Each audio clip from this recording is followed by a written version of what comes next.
Hello everyone, in today's video I'm going to show you how to use Siri in Android devices. As you know, Siri is available only on iOS, but now we have the solution for that. So first you open your Play Store, then in the search bar you type voice access.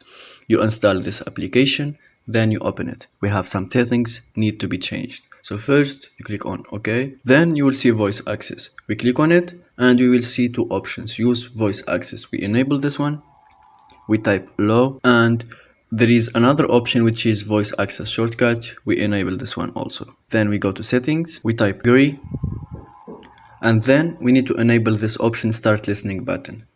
And after we do that, as you can see, there is a new button appeared in the screen, and when we type on it we can talk with the voice access and it will do anything that we want. Then you click done, and just like this you have your voice access on your Android phone. Thank you for watching. If you find this video helpful, don't forget to subscribe and like the video.